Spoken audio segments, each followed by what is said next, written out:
Okay, good afternoon, everyone. And we're going to talk today about, we're going to continue a little further in the book of Ecclesiastes or Kohelet. And we talked last week at the top of the page, if you see it. And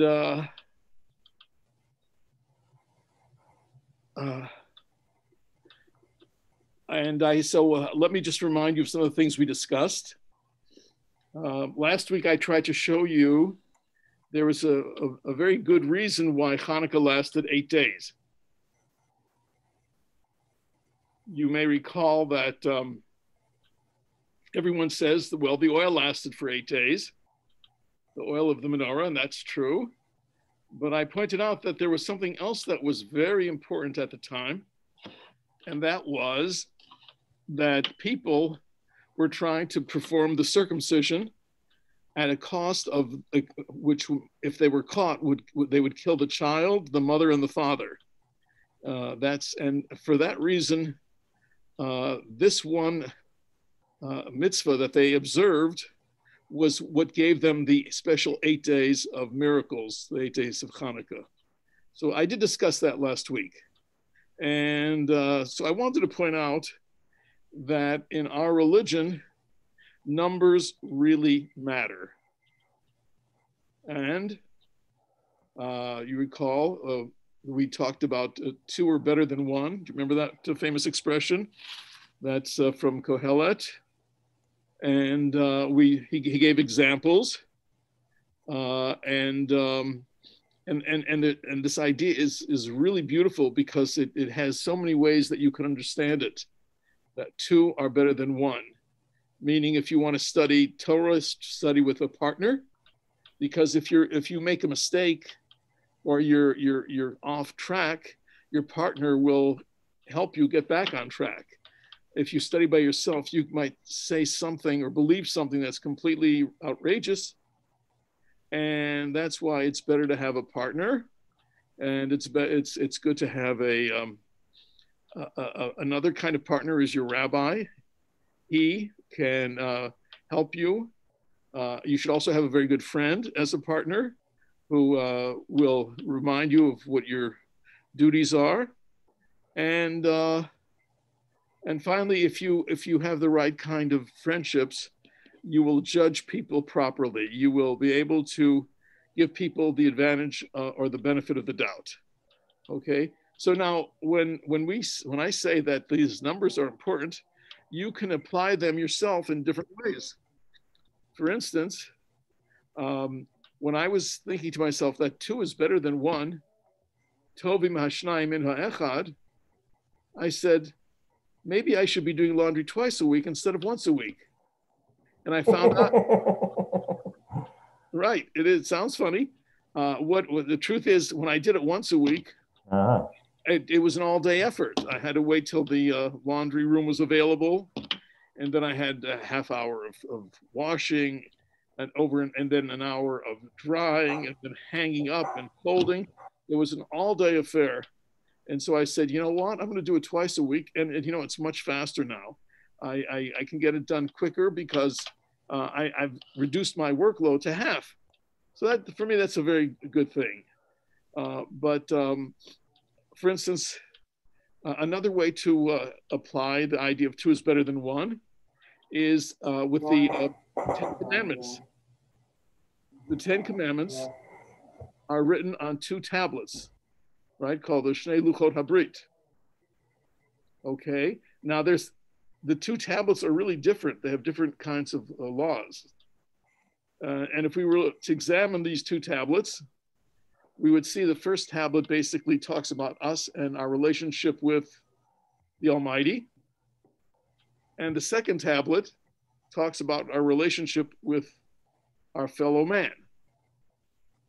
Okay, so in what way is this better that we have these 2 tablets? Well, as you may have figured out, there's some people that are very nice neighbors, and they're very kind and generous, but they fail to ever go to synagogue. They fail to observe many of our commandments, but they're very good with the commandments that deal with being nice to our fellow. So, they have half of what the Judaism is all about. But the other half is how we respond to the Almighty. The mitzvahs like not taking God's name in vain. That's. On the other hand, we have people who are very happy to go to shul every day and to do all the mitzvot that apply to man and God, but they have a lot of trouble following the commandments of dealing with human beings. And this is where we can apply the concept of two are better than one. You should observe mitzvot between you and Hashem, and mitzvot between you and your fellow man. That's the perfect Judaism, where you act correctly with man and with God. In fact, we have an interesting statement on Yom Kippur that if you regret your sins, God will forgive you for things that you've done, like you didn't daven or whatever.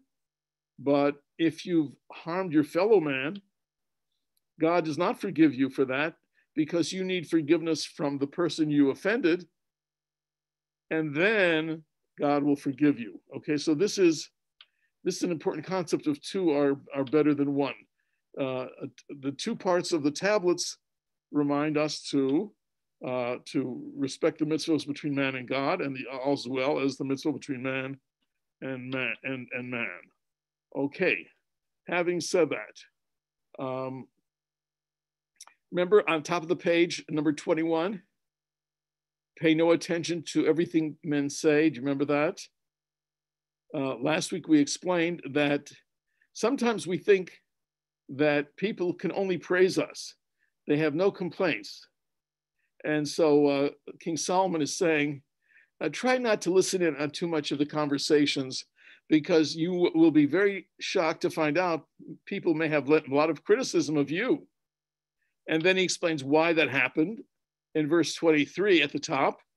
For your own conscience knows that many times you yourself disparaged others.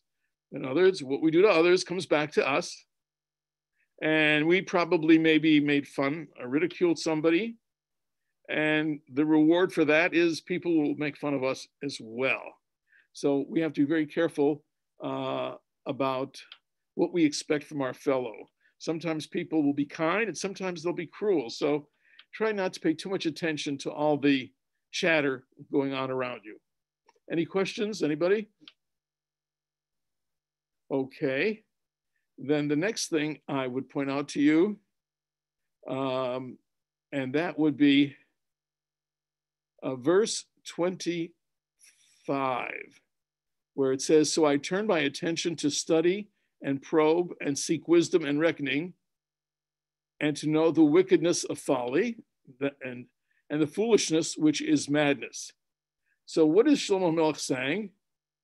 He thought that with his wonderful gift of knowledge, which God gave him, that he could figure out what this is all about.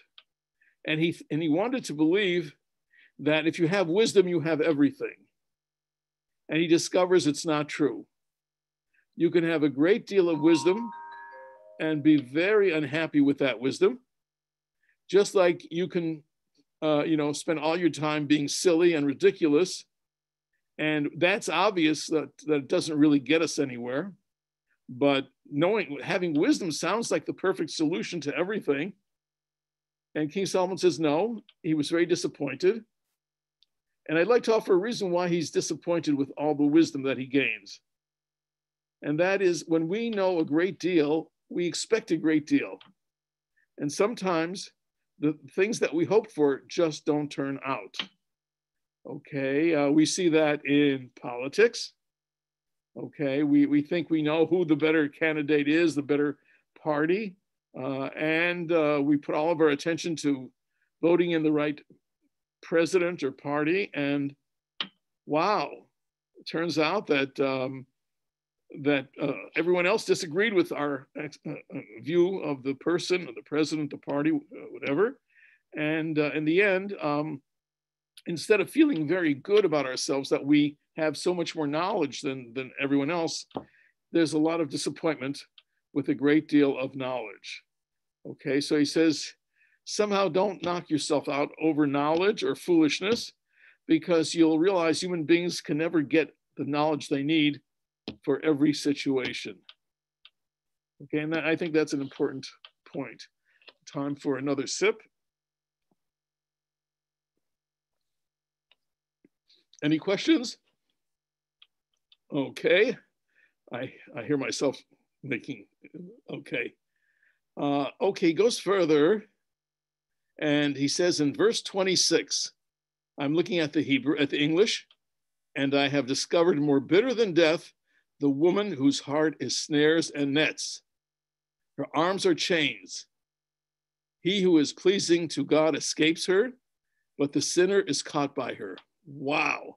It's hard to believe that this is King Solomon speaking, because you know every Friday night we're reading from the book of Mishlei, which he wrote. The last chapter talks about the woman of valor, Eshet Chayil, that there's nothing finer than this woman who is the perfect wife, perfect mother. She's not lazy. She does everything for everybody. She is a remarkable person, and he praises such a person. And all of a sudden here in this book that he wrote, he says, be careful. There are women out there that are worse than death. Wow. What is he talking about? Okay. And the answer is, it depends on the woman. Okay, now let's take an example. How many of you are familiar with the story of the Garden of Eden? The story with Adam and Eve. Okay, I guess all of you are. When Eve tricks Adam into eating from the forbidden fruit, would you say she is the woman of valor that he praises, or the woman who is worse than death? It would appear that Eve, or Mother Eve, Chava, did a terrible thing when she made a mistake and ate from the forbidden fruit. She decides she won't take the rap by herself. She'll get an accomplice. And who was that? Adam. Okay, her husband Adam was brought into this. Of course, he didn't know what was going on. He was actually tricked by her. She shouldn't have done that, but he wasn't completely innocent either. He should have been a little bit more suspicious as to what it was that she was serving him at the meal. Now, our rabbis say what made it even harder for him to know was because she took the fruit of the knowledge, of the tree of knowledge, and she made it into a juice. So as a juice, he certainly wouldn't recognize what it was. And yet, he should have spent more time asking her, how come this, I've never seen this juice before. What exactly is it? And she's not really telling him what it is, because if he really knew what it was, he would never have broken God's commandment. But because he was trusting her too much, he got caught up in the sin of the tree of knowledge. And what was their punishment? What is the punishment if you don't pay your rent? You get evicted, right? Well, they were evicted from the Garden of Eden.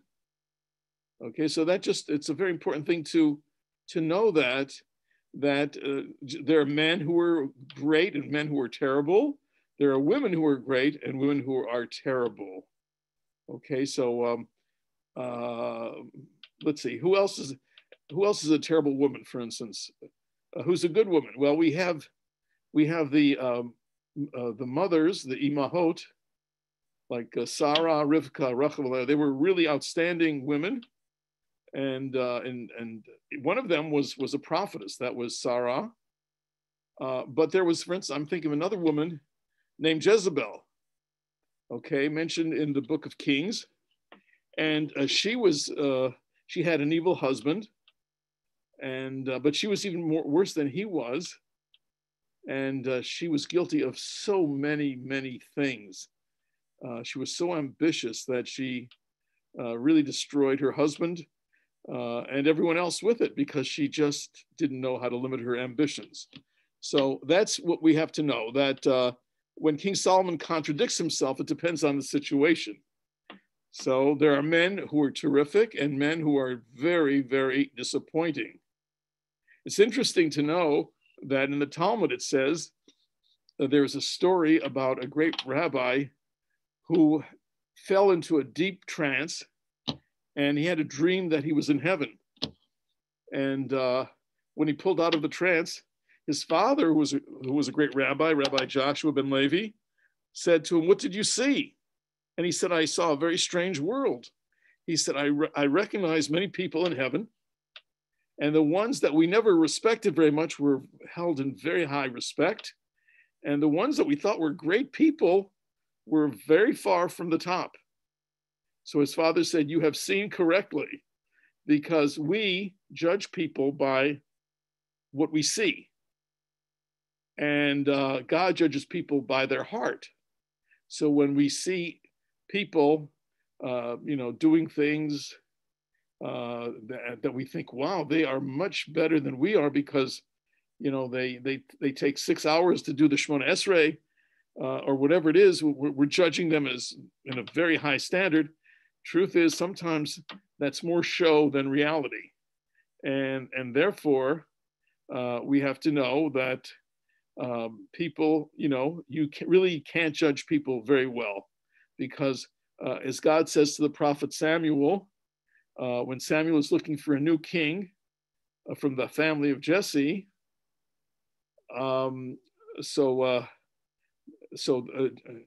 Samuel says to Jesse or Yishai, he says, "I'm going to anoint a king from one of your children.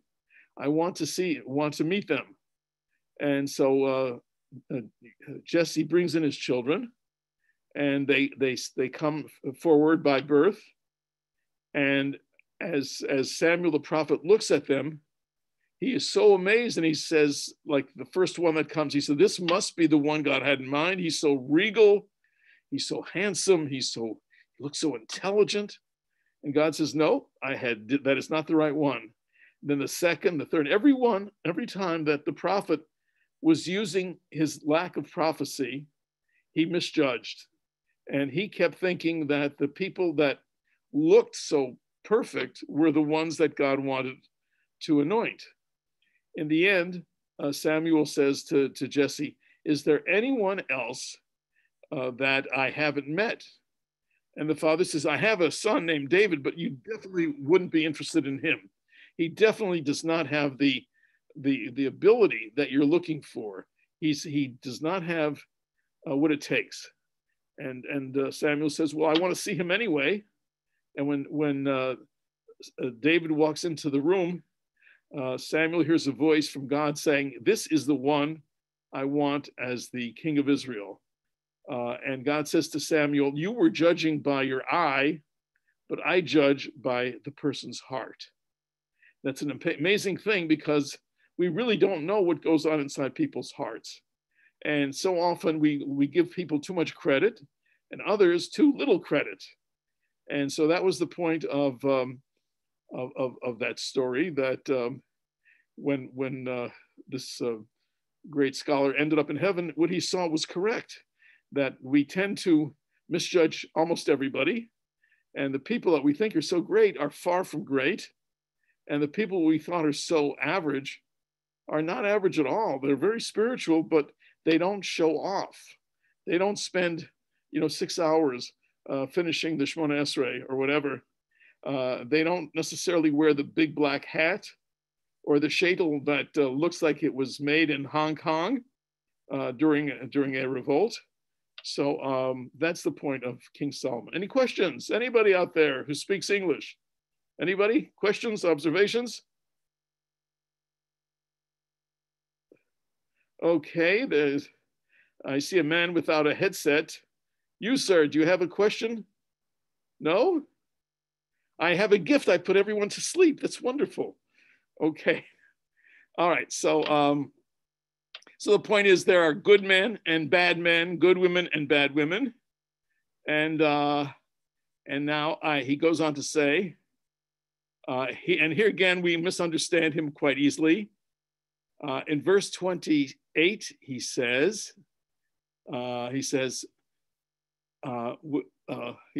which yet my soul seeks, but I have not found.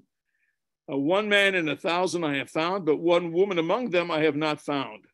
So everybody thinks he's insulting women.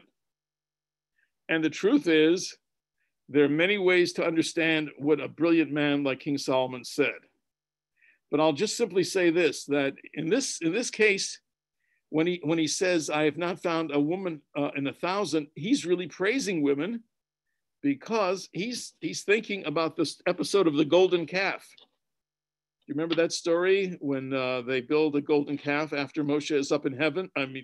Receiving the Torah, and they build a calf. And when the people, the instigators, wanted to build build the calf, they decided they would go collect gold from their wives. And when they told their wives they want gold to build, for this new religion, the wives refused completely. There was not one woman who was part of the golden calf incident. And this is what King Solomon is praising. But among the men, there were one, he was averaging out 1 in 1,000 men actually turned against Judaism, and they prayed and worshiped to the golden calf. So King Solomon in this case is saying, yes, I may have said that some women are bad, but when it came to the story of the golden calf in the desert, the women were superior to the men. Not one woman was part of that terrible travesty. And there were enough men who were, and the Torah tells us the exact number of people who were the ringleaders, and that number is 3,000.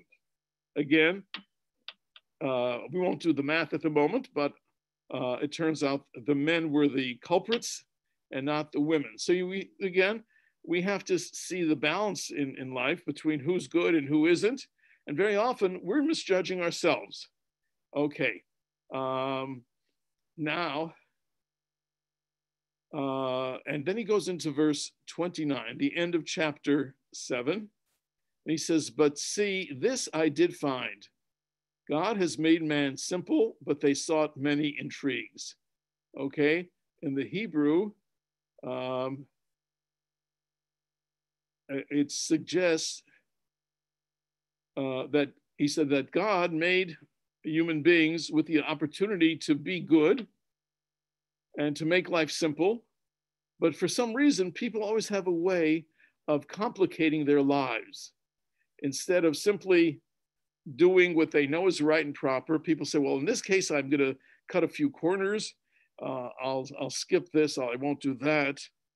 And I'm thinking of a beautiful story brought down in the Midrash about in the good old days in the time of the temple, people used to offer food to the poor. And one of the mitzvot was called ma'aser, which is the word 10 or 1/10. And the mitzvah was to give 1/10 of your produce that you grew, give it to the Levites who were very poor because they didn't really have much income of their own because they were devoted to looking after the holy temple. And there's a story that's told of a very religious man who God blessed with wealth. And he used to collect like 1,000 bushels of a particular produce every year. And he always gave his 10%. And every year he was blessed with an amazing amount of food that he was able to keep for himself, 90% for himself, 10% for the poor. Anyway, as he was going on to the next world, he told one of his children, I want you to be sure to do the mitzvah of giving the tithing properly. And the man's son said, okay. Anyway, as you might imagine, the man's son decided maybe his father was a little bit too generous. Maybe 10% is a little bit too much to give away. Maybe 8%, 9% would be better. And he decides to cut corners. And the Midrash says the following year, instead of collecting 1,000 bushels, he collected 900 bushels. Well, when that happened, the son decided maybe he wanted to make up for the missing 100 bushels. So he decided to cut back and offer only 8% of his tithes. And again, he found that he was only getting 800 bushels instead of 1,000. And every year he kept working with this process of saying, I've got to make up for the deficit, so I'll cut back on my charity, and this way all will turn out well. Well, you can imagine what's going to happen, that he is going to get less and less, and this should remind you of a famous thinker named Albert Einstein, who said that insanity is repeating the same behavior and expecting different results. And that's a brilliant, that tells you Einstein was a genius that he said that. So this man every year was cutting back, thinking if he gives less charity, he'll have more money for himself or more food. And in the end, the story finishes, and I think it's a true story, that his friends and relatives came to pay their respects to him after he had lost his entire fortune. And when he said, why are you here? They said, we've come to pay our respects to you because now you've reversed what was meant to be. You were supposed to give 10% to the Levite, and instead, everybody is going to have to give you 10% because you gave it all away. You've lost the opportunity to benefit from God's blessings. So it's a beautiful story, which tells you that people have a way of complicating what is simple. I mean, there are thousands of examples of what that means. Like you don't pay your shul dues, right? You figure, well, I'll wait another year. I'll have more money, and then you discover you don't have more money to pay your dues. So you say, well, I'll wait another year. Or what about when you have a credit card? You say, I don't have enough money to pay for all the mishigas that I just ordered, but by next month, I'll have a lot more money. Well, guess what happens, people? It doesn't get better. And the next thing you know, they're charging you interest, unbelievable interest, which is not really permitted in a Jewish society, right? To offer or to take interest. But because people get greedy and they want to have everything they see, they end up having to pay a lot more money than is necessary because of that particular situation. Any questions from the audience? Please don't be bashful. Bashful it is. Okay. Let's go to chapter 8. Do you see it? Who is like the wise man? And who knows what things mean? Okay. And here, there's so many interpretations, and they're all correct. In the Gemara, it says that in the time of the great king of Israel named Hezekiah, or Chizkiyahu,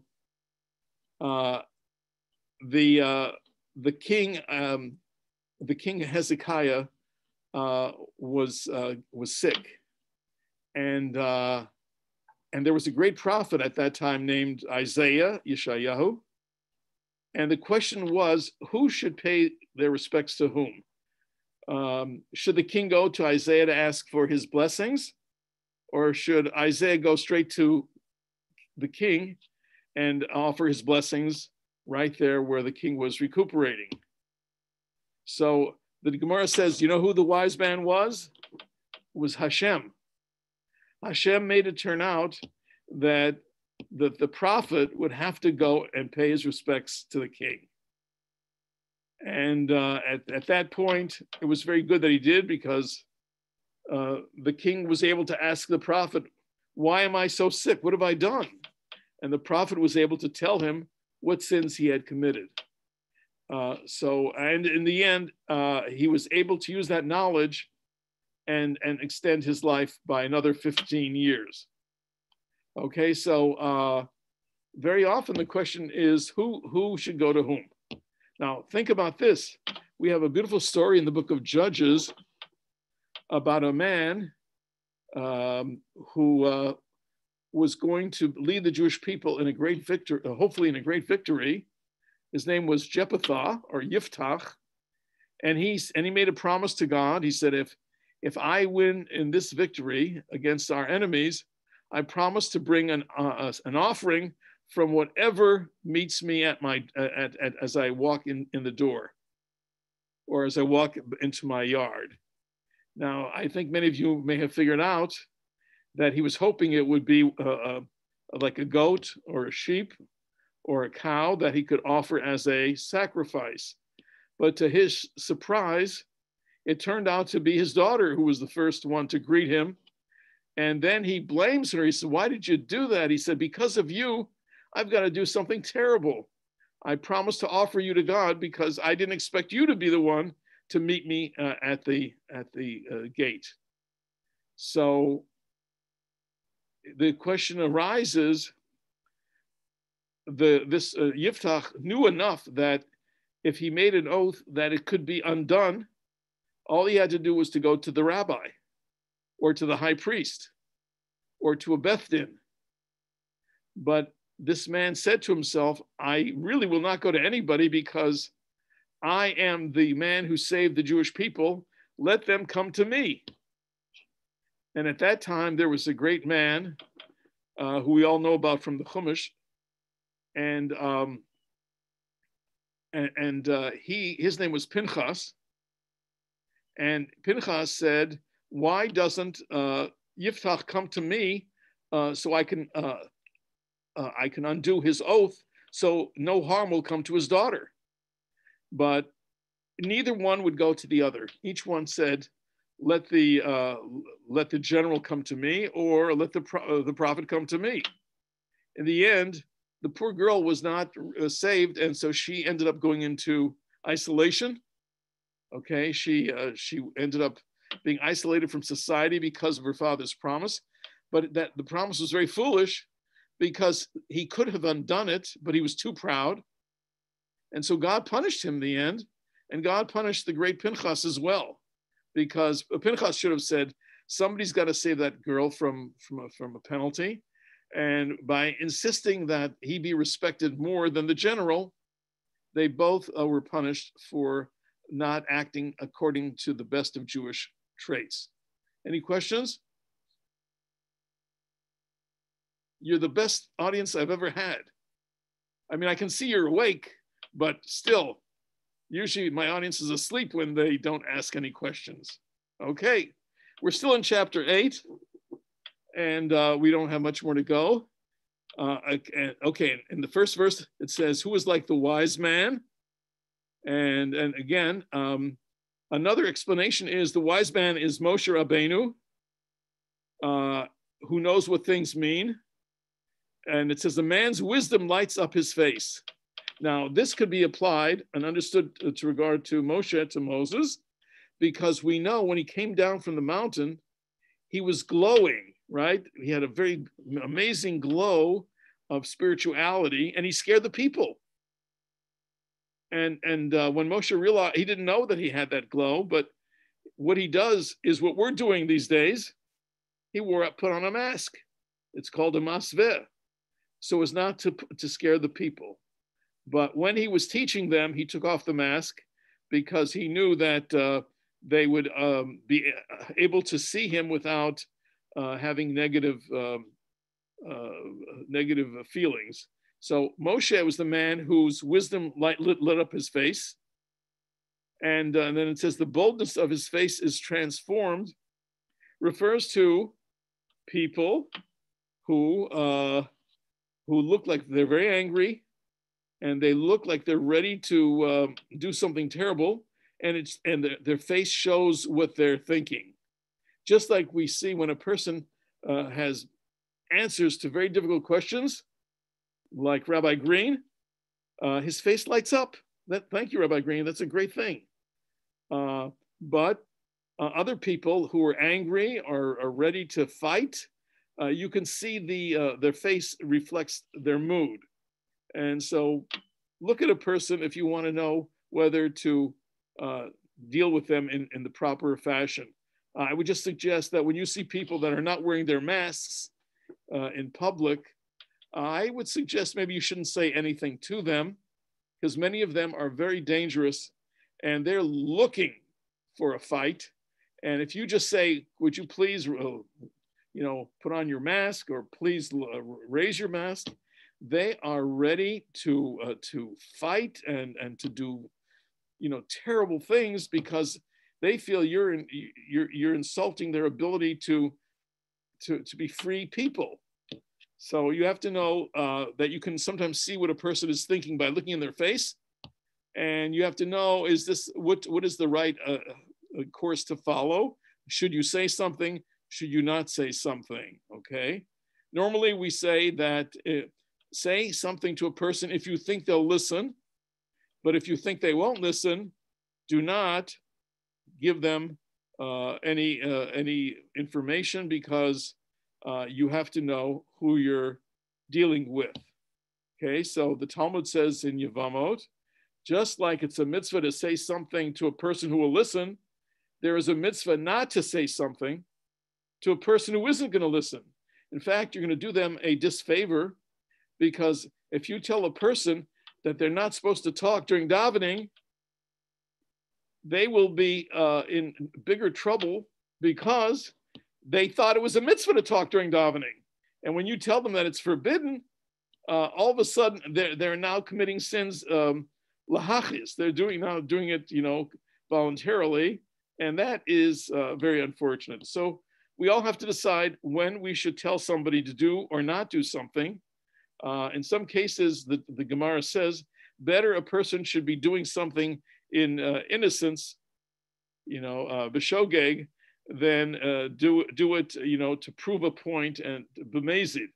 So anyway, that's my point for today, ladies and gentlemen. You're the best audience I've ever had. Okay, you permitted me to be able to say many things while still asleep, and I appreciate that. But I want to wish you a wonderful week. Feel free to stop me, if you do have questions, or to call on my phone. I'm happy to talk with you about these things. But remember, in the wisdom of King Solomon, there's more than one explanation for every statement he makes.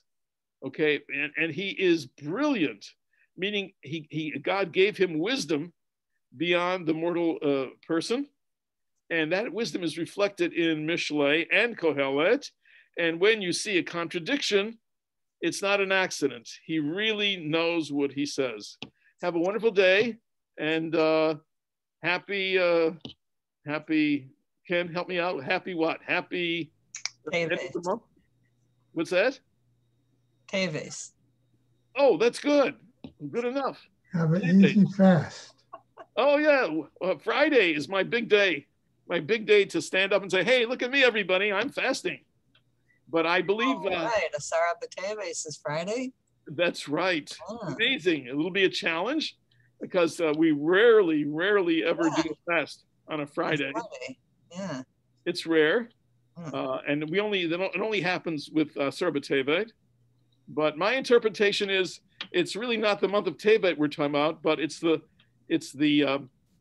geographical place called Tibet. Okay, Tibet. That's a joke, a bad joke. Okay. Teves, Tibet. Tibet, isn't that near India, China? Tibet. Yeah. It's yeah. There is a Tibet. Don't ask the Chinese; they don't accept it. But. Right. Anyway, please remember, when I'm making a joke, it's just a joke, nothing more than that. And but I do say some things that are serious. So have a wonderful, thank you, month of Tevet, and an easy fast. And please feel free to just ask me anything you'd like. Okay, Sei gesund. Have a wonderful evening. Bye-bye. I have to apologize again for coming in late. No problem. Sorry about the late arrival. No problem. Okay, everybody.